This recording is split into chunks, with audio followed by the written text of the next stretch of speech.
गुरुजी झाल्यावर माईच्या पदराखाली बिलगताना मी कधी मोठा झालो कधी कळलेच नाही. एमपीएससी होऊन सरकारी साहेब होताना माझा मीच कधी गायब झालो कधी कळलेच नाही.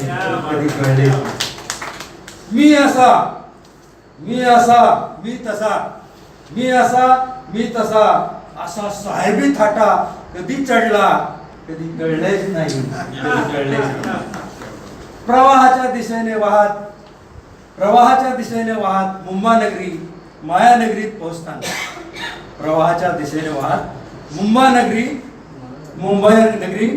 पोहोचताना मी कधी लाईनीत लागलो कधी कळलेच नाही.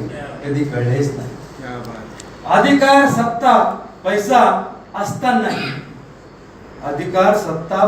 असतानाही खाली मान घालून जगण्याचे कधी सुरू केले कधी कळलेच नाही.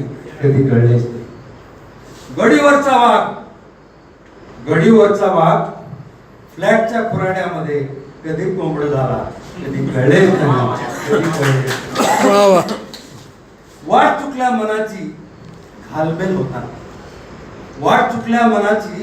घालमेल होताना पेग वर पेग किती रिचवले कधी कळलेच नाही. बोललं मनाला जेव्हा तुम्ही मला गुणीजन म्हणालात ओळखण्या पलीकडे अनोळखी झालो असतानाही पाऊले कधी पंढरीकडे चालू लागली कधी कळलेच नाही. धन्यवाद. लोकांशी तर जोरात टाळ्या वाटलं. कवितेला दिवस गेले होते. थोडस सटायर आहे, व्यंग होतो. कवितेला दिवस गेले होते.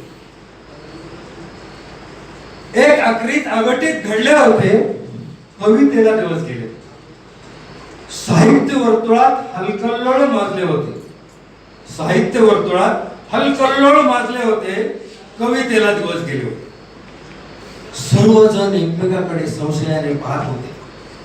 सर्वजण एकमेकाकडे संशयाने पाहत होते.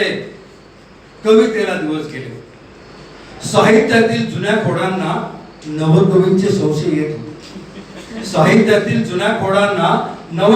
संशय येत होते तर नवकवींना जुन्या हिरोटांचे संशय येत होते. कवितेला दिवस गेले.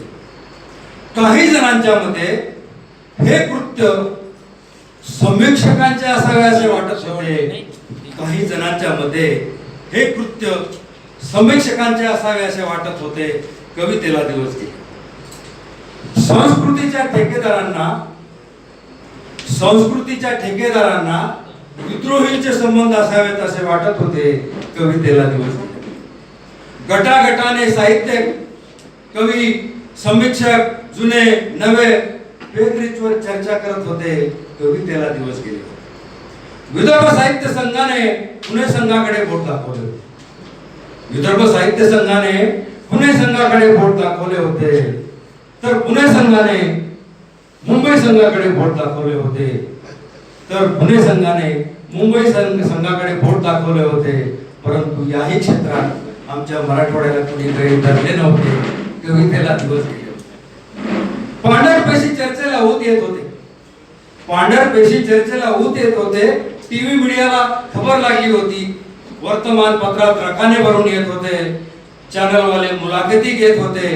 भले साहित्यिक तोंड लपवत होते. कवितेला दिवस गेले होते.